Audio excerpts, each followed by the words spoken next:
The cellar floor is slick with a slurry of mud, pulverized brick, and the stagnant seepage of a water table disturbed by heavy shelling. The air tastes of wet chalk, sulphurous cordite, and the metallic tang of old blood.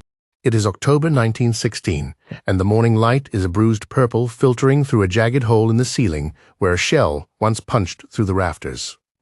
As the cook, you carry the weight of 1,000 hungry ghosts, and your day begins not with a clock, but with the violent vibration of the earth. The rhythmic, percussive thud of heavy gun rattles your teeth and makes the water in your rusted petrol tin shiver in concentric circles.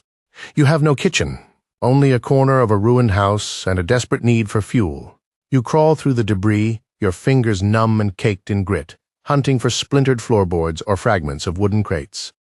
Every scrap of dried timber is a tactical victory, a currency more valuable than the coins in your pocket. Without a fire, these men are shivering, hollowed-out animals. With it, a hot meal reminds them they are still human beings with names and histories. You watch the steam rise, thin and pathetic against the gloom, wondering if the supply line will bring the promised bread, or if you must stretch the rations even thinner. This uncertainty is the defining feature of your existence. You are constantly calculating the caloric deficit of your unit, knowing that a hungry soldier loses his edge, his focus, and eventually his life. You kneel before a makeshift stove, a precarious stack of bricks topped with a rusted, warped iron plate that groans under the weight of your pot. The fire is a temperamental beast, fed by scavenged wood that spits sparks and acrid smoke. You pry open a tin of Maconochie stew, the bane of every soldier's existence and the primary source of their caloric intake. It is a congealed, gelatinous mass of turnips, carrots, and mystery meat smelling of metallic factory warehouses. To the observer, this represents the total industrialization of survival. The food is not meant to nourish the soul, but merely to keep the machine of the soldier moving.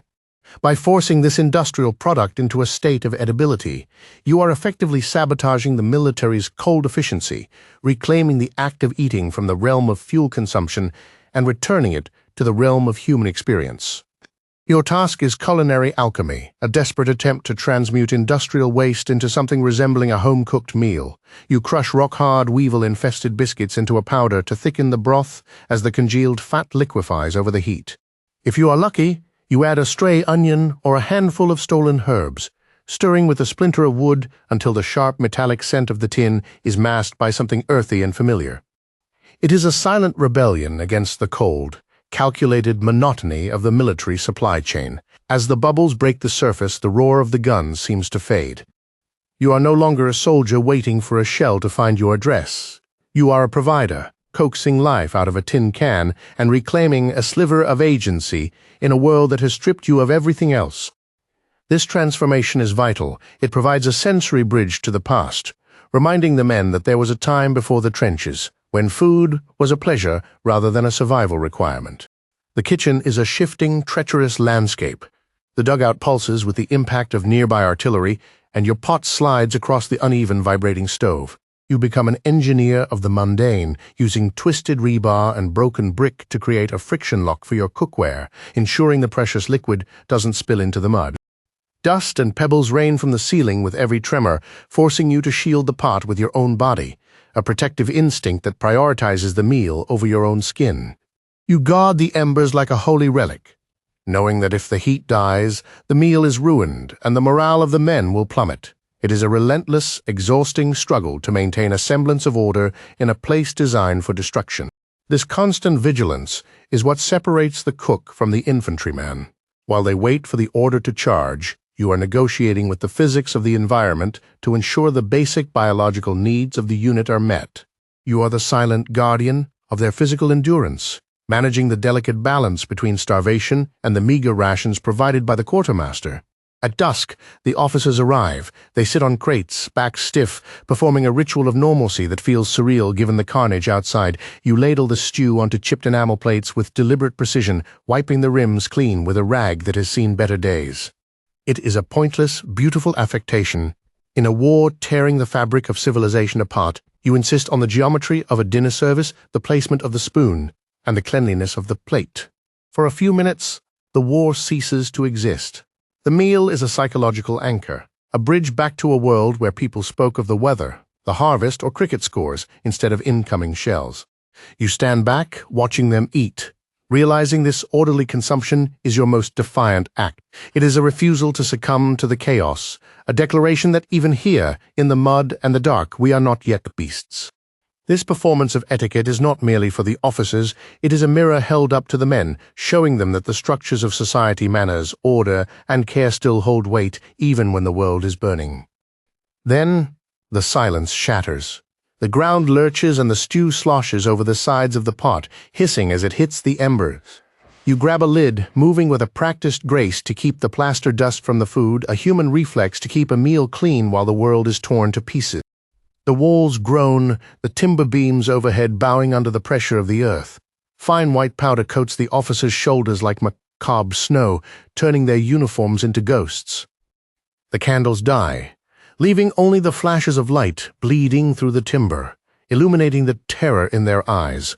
You crouch beside the stove, clutching a ladle like a weapon, waiting for the ceiling to give way, your heart hammering against your ribs.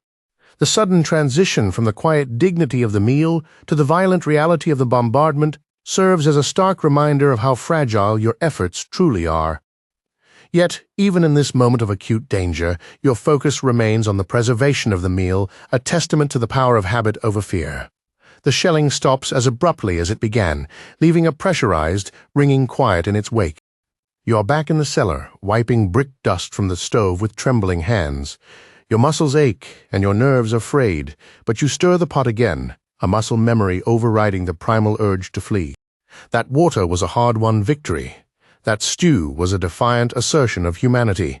By cooking, you maintained a fraying thread of civilization against the relentless machinery of death. You realize that the act of feeding others is a way of feeding yourself, a way of proving that you are still capable of creation in a landscape defined by annihilation.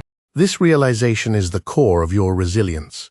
You are not just a cook, but a curator of human dignity in a place where it is systematically erased. The dignity of this work is not found in the ingredients which are meager and often repulsive, but in the refusal to let the environment dictate your spirit.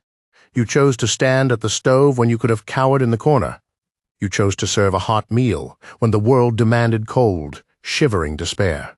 Dignity is not a luxury of peace, but a choice made in the heart of chaos.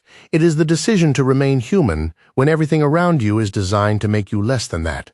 When the world falls apart and the foundations of your life are shaken by forces beyond your control, these small, daily rituals are the anchors that hold us to our identity.